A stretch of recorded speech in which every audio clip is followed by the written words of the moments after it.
Things nobody tells you about when you're buying or selling a house. It's kind of like childbirth. You would never have a kid if the ladies all got together and told you the truth, for those of you who have never had a child. It's miserable.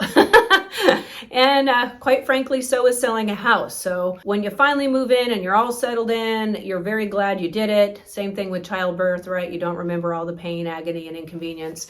Same thing with buying a house. And this video is going to talk to you about some of those inconveniences and things you should be aware of. Like anything else, always good to be prepared and know what to expect, right? What to expect when you're expecting to buy or sell a property? Well, the first thing is that most people don't know there's actually 3 negotiations that go on in just about every transaction. The first one is the basic one we're all familiar with, which we make an offer, we negotiate price and terms, everyone's happy, we celebrate. But there's 2 other steps, 2 other negotiations that still have to take place. The second negotiation is when we receive the appraisal in. If it comes in at value, great, everybody's fine. But it doesn't always come in at value. So when you have an appraisal that is below what the sales price is, that buyer is not very happy. And in the very hot market we've had here in the last 3 years, oftentimes the buyer would check that box that, hey, I'm waiving my appraisal contingency, meaning if it doesn't come in at value, I'm not going to ask for you to reduce the price to match that. I'm just going to jump in. Well,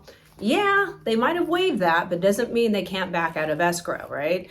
And once again, you're back at that negotiating table, like, hey, we'll give you half the value, or we'll reduce the price, or, quite frankly, we're not going to do anything, meaning the seller's not going to reduce the price or throw in a little bit of money. So that's the second round of negotiations, and they're usually not good. And then in today's market, depending on the sales price, you can have 2 to 3 appraisers come out to your house to appraise your property. A lot of people don't know this either. It's very inconvenient. And you can have 3 different appraisals with 3 different values. And we are seeing a lot more of that in my area, which is Orange County, California. Banks are getting a lot more, I'll just say, stringent and a lot more careful with who they lend to. So if you get an appraisal that doesn't come into value, that potentially is another round of negotiations. The third one is the repair request. Now, all homes in California, this is where I reside, the home is sold as is. Now, as you know, it's very customary in my area to do a home inspection and ask for some of those repairs if they're significant, not every little thing.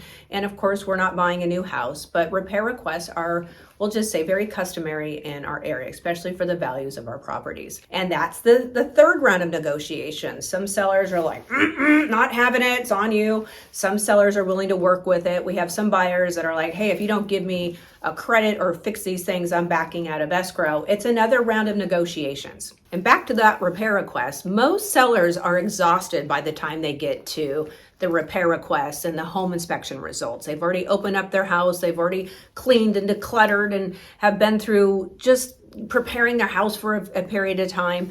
And when you submit that repair request, they're at their breaking point, trust me on this. So you don't want to nickel and dime them. You want to be thoughtful, right? You probably would ask for a credit. They might still say no, but understand that usually when you're on that third negotiating phase, sellers are just like, they've had it. They're willing to back out. They're willing to just stay put.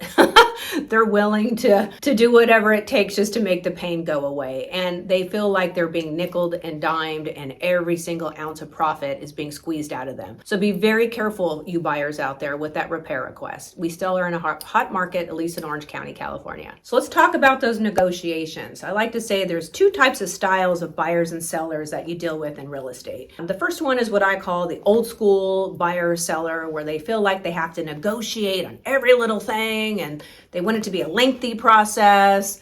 Admittedly, I put myself in this category. I was taught when we go buy a car, we got to leave the lot 7 times. And then my dad would give me a pat on the back. That's my girl. We got the best deal. Yeah, that was a lot of work. And, you always wondered if you got the best deal. And it was kind of nerve wracking. My dad loved it. I learned to love it. But nonetheless, there's a different type of, I will say, buying style that's trending right now. And it's the style of, hey, just tell me what you want to let you know if it's the price I'm going to offer you, right? We don't want to haggle. We don't want to negotiate. Here's my price. I'm a smart buyer, or I'm a smart seller. I know what my house is worth, and I don't want it to be nickeled and dimed. Let's just get the deal done, right? No fuss, no muss.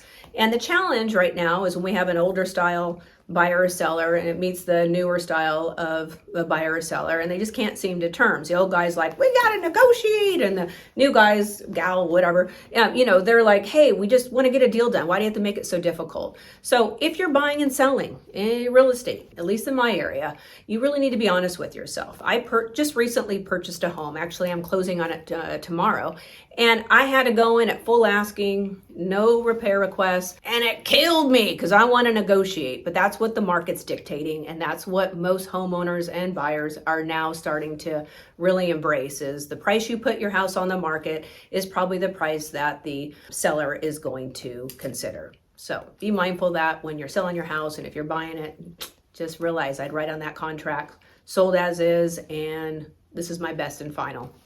I just closed a bunch of properties, and I can tell you the number one biggest headache isn't buyers or sellers, it's the lender. And any of you watched my previous videos, I'm just really hard on lenders because they screw the deal up. So what I can tell you is go with the lending institution that's nimble. They're not the Rothschild's lender that the forefathers and their forefathers used, and we got to get our financial person in here to screw it all up.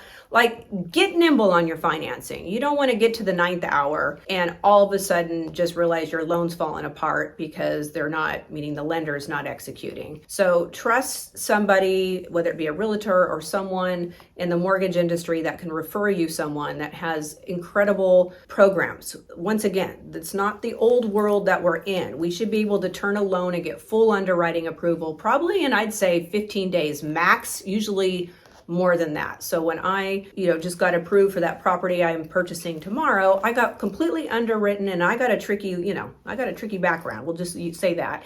And I got completely underwritten, full approval in 10 days. There's no reason why we need to take forever long and wait to the very 9th hour to get approval. Okay. So pick your lender wisely. And if you don't have one, you can always contact me. I got a great one. One more thing about the lender. When you submit an offer, you should always have desktop underwriting approval. Not just a pre-qualification, you need to have desktop underwriting approval. And for you sellers out there, if you get an offer and it's just kind of a soft qualification, like, no, ask for a DU. And if they don't have one, you can have them cross-qualify with another lender. Once again, happy to provide some recommendations. When you hear, you got an all-cash offer, cash is king. And then I've heard a lot of these messages, these YouTube say, cash isn't always king. They want discounts. They are hard to deal with because they think they're better than everybody else. What's it to you? By the end of the day, it's the most important thing is what you walk away with, right? So, I would go with the one that's offering the highest price. Are you out of your mind? When you're dealing with a lender, you have no idea who the underwriter is. And by the way, if you're a buyer, I don't care who you're talking to at that lending organization, they're not the ones that make the decisions. They're going to say, I can get you qualified, don't you worry. No. They are not the ones that make the decision. The underwriting department is the one who makes the decision, which is why you want desktop underwriting approval, because it's already been across the desk from the underwriter. So when you're dealing with the lender, it's much riskier, okay? Cash is king, and when I'm, listing or selling a house, because I know it's going to get done. I know there's proof of funds. I know we don't have to deal with an underwriter that's in a bad mood and wants to just jinx the deal. You wouldn't believe all the conditions that come up in the lending arena. So cash is great. Yes, they sometimes do expect a discount, but you just say no. The market's hot right now. Who cares? No, you want the house? Then great. Also, just understand that it's very risky. I don't care what lender, I don't care what your credit score is. The lending regulations are getting stricter and stricter. Money's starting to, not be as available as it once was. So cash is king in my book. But if you are going to use a lender, desktop underwriting approval. You'll thank me later. So I get this question a lot. Audra, how many showings do I have to prepare my house for before it goes into escrow? And how long do you think that's going to be? And I'm going to say, I don't know. But I can go off averages and I can give you a little formula to help you out. In Orange County, California, I'm just speaking from my own knowledge base here, so it might be different in other states and different nations. But if you price your house above market value, and how do you know that? Well, you just look at the comps, and if your house is significantly higher and you're getting no offers, you're getting very little showing requests, your house is overpriced. It's very simple. So if you're sitting there going, I don't think I hired the right agent, I'm getting no showings and no offers. If you're in my area, the agent does help, but you're probably overpriced. If you put your house on the market at market value, and you're going to know you have some comps, you know, price it similarly, then you are going to get, I'd say 5 to maybe 6 showings a week. And when you do an open house, you're going to have about 15, 20 people through an open house. And you're bound to get an offer, I'd say, within 42 days. And the reason why I use that 42-day number is because in Orange County right now, the average days on market is 42 days. Real simple, right? So set your expectations. Now, that's 42 days of cleaning your house, preparing it, doing open houses. It's exhausting. It's exhausting. And by the way, it's exhausting for me too. If you price your house below market value, meaning you look around, you know what, your neighbor sold their house for, and you go below that, you're going to have multiple offers, lots of showings. Okay. So in my opinion, it's always good to go a little bit lower than the last comp, because more than likely there's going to be a bidding war and you will get above market value. But no one's going to take my suggestion on that. They want that high price. So they're going to go way high. Those are my old school sellers for you right there. Overpricing your house is never a good strategy. And so I just wanted to put this in the video. If you're a seller, understand, if you're overpricing your house, you're helping your neighbor sell their house. It just happened to me. I have this one seller who's like, I want my house up here. And this other little house comes on the market, and he, in my opinion, they were overpriced. But, the buyers came in and they saw this house and go, wow, this is a good deal. I'm going to buy this one. So this one went into escrow, record price, and way overpriced in my opinion, but whatever. I think everything's overpriced right now. But nonetheless, if you overprice your house, you're just helping your neighbors sell their property. So the purpose of me even making that statement about price is that price is probably one of the most important things that you really should focus on, other than the photos and the marketing and all that and hiring a good realtor. You're probably going to get your best offers in the first 2 weeks to 30 days. And I have some sellers that are like, oh, we got offers early on. Let's wait and get even higher prices. I'm just telling you from experience, it doesn't work that way. The longer it's on the market, there's a perception that you're willing to negotiate, you're tired, and finally you're realizing that the market is not in agreement with your price. So price it well. And also it's important to make sure that your house is prepared properly. I'll link a few videos down below for those of you who are putting their house on the market, how to prepare it, etc. Now, if you're a buyer, I had this happen to me just a few weeks ago where the buyer removed all their contingencies, they're done with their buyer's investigation, and they just want to bring their designer in and have the wood person come in and do some measurements. And just so you guys know, the seller can say, no, all contingencies are removed, your information, access to the property is done, like no more. And I'm telling you, if I'm representing you, I'm going to tell you on the listing side, I'm going to say, no, we're not going to let anybody in, because I'll tell you a horror story that happened to me personally. And that was when I was selling my own residence. I thought I was being nice, and I let the buyers in to come measure and bring their wood guy in. And the wood guy came to the front step. He stumbled, and his wood samples flew out of his hands and hit the side of my stucco in the entryway. And I heard this horrible noise, but I had no idea where it was coming from. Well, the buyers come up right behind him, and they see this big hole in the stucco. And of course, I didn't see it.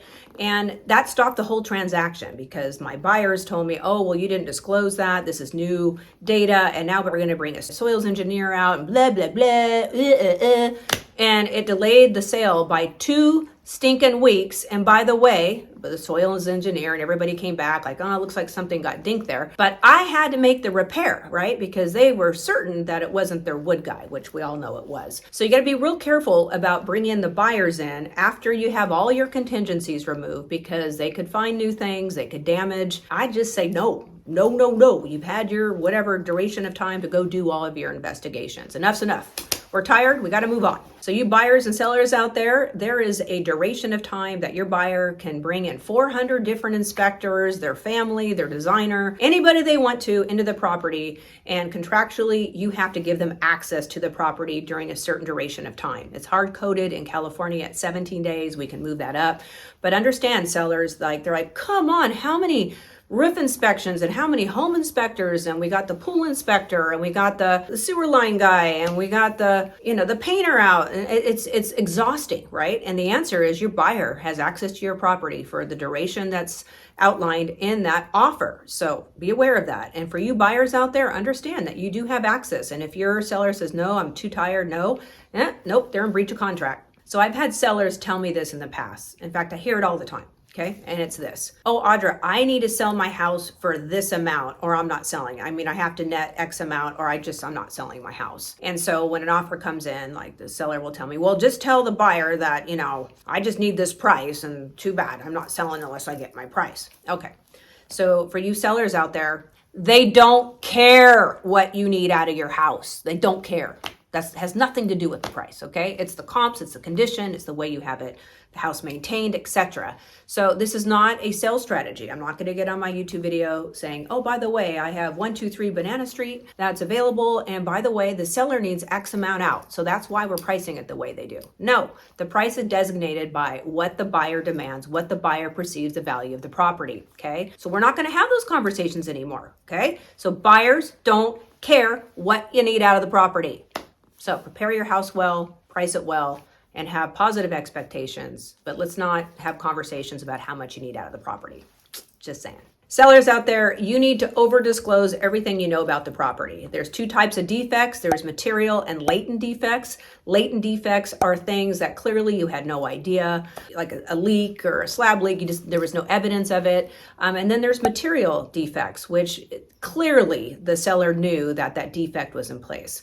So anyway, my recommendation is over-disclose. A lot of people don't do that, meaning sellers. They're thinking, oh, we don't put anything down on the disclosures and the buyer's just never going to find out and we're good. You're not good. You have liability, and also it's better for your buyer to know what's wrong with the property up front rather than when they finally get those disclosures or their home inspection. Honesty is always the best policy. Okay, let's talk booties. I have homeowners telling me that they want the booties on, the little blue booty things that us realtors provide in an open house. And I'm just going to warn you on that.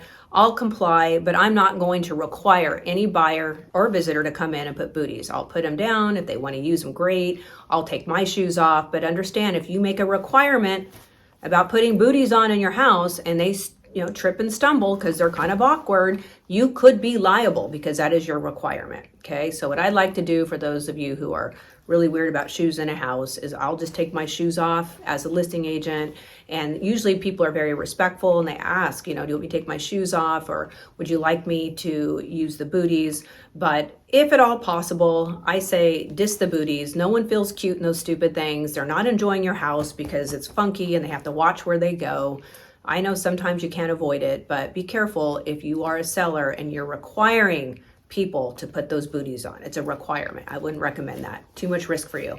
Okay, let's talk about showing appointments. For sellers out there, buyers cancel all the time. They don't realize that you spent all morning putting your house together and you had to take the dogs to the dog groomer, and they cancel all the time. I've had buyers come in, drive right around the property and say, sorry, I don't like the neighborhood, I'm not coming in. This happens all the time. And so the only suggestion I can have for you is, if you're working with a listing agent, make sure that you're qualifying those visits ahead of time so they know this is the location, make sure they've seen the pictures, because we go to a lot of trouble to put our house together. But yes, it happens consistently. I don't know what it is with buyers, and agents sometimes don't show up. It is a hassle, and if you're selling your house, you have to be prepared for it. And if you're a buyer, I'm telling you, you guys better show up if you make an appointment, or you're going to have, bad karma. Show up. I don't even care if you hate it. Just show up. Give me feedback, right? Yes. Let's talk earnest money deposit. Now in California, we typically put 2 to 3% earnest money down, meaning 2 to 3% of the purchase price in escrow to open the transaction. Now most buyers think, oh good, I'm going to stick the money in escrow, and if I don't like the property and I back out, I'll just get the money before I sign off on the contingencies. And that's not true, because understand that your seller has to agree to remove or release that money in escrow back to you. So it has to be by mutual agreement. So if the seller says, no, I'm not agreeing to that, I'm keeping the money in escrow, screw you, I don't like that you didn't wear booties, my property.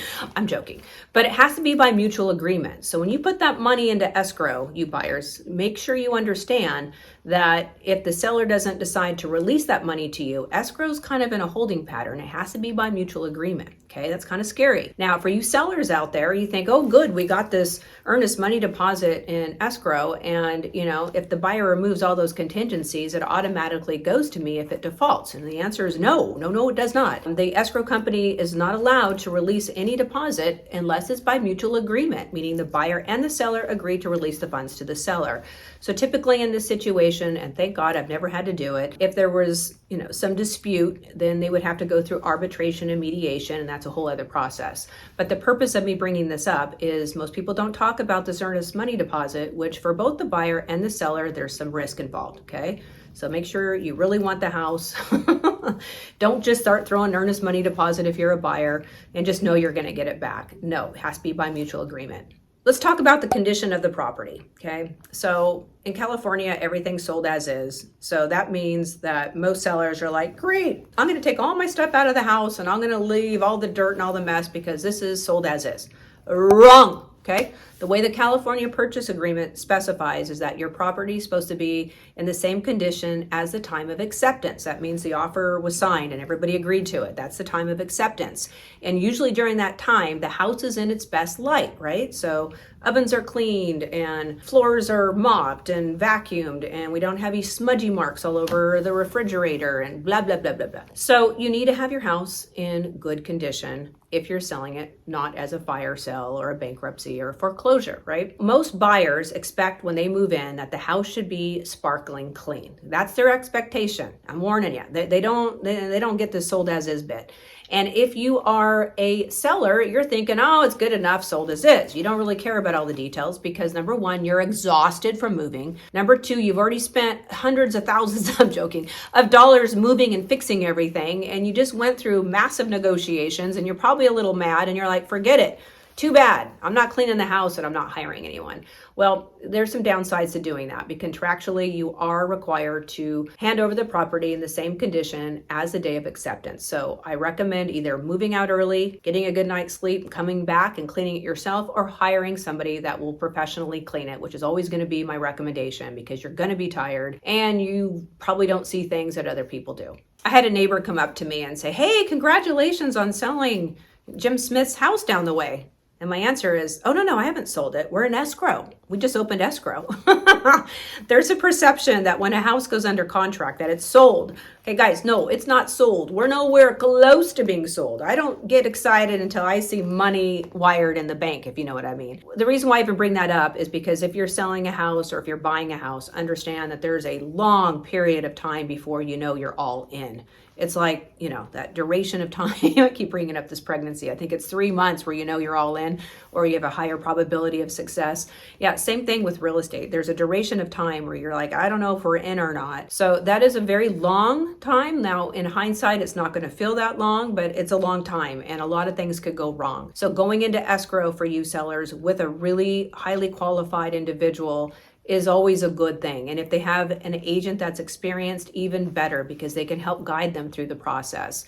And for you buyers out there, it's expensive. Remember, you're having to front all that money for the appraisal and the home inspections and your closing costs and your down payment. So make sure that you spend the right amount of time really thinking about if this is the right area, right? It's hard to make a big decision like this, but what I can promise you is that if you do it right, all this pain you won't remember, like childbirth, like you look at your son, like I look at my son right now and I had a horrible pregnancy. Too much information, I know. But gosh, is he the best thing I've ever done in my life. Like he's just a great kid. And I look at my house and I'm like thinking, oh my gosh, it was such a pain, that whole process, but I just love my house. And I love my husband too. But my point is it will be worth it all in the end, but just know what you're getting yourself into. It's not easy, labor intensive, and expensive. Thanks for watching this video and best of luck to you. For those sellers and buyers out there, just know what you're getting yourself into. And if you got any benefit out of this video, please smash that like button and subscribe to my channel. I would be forever grateful. Have a great day and I'll see you in the next video.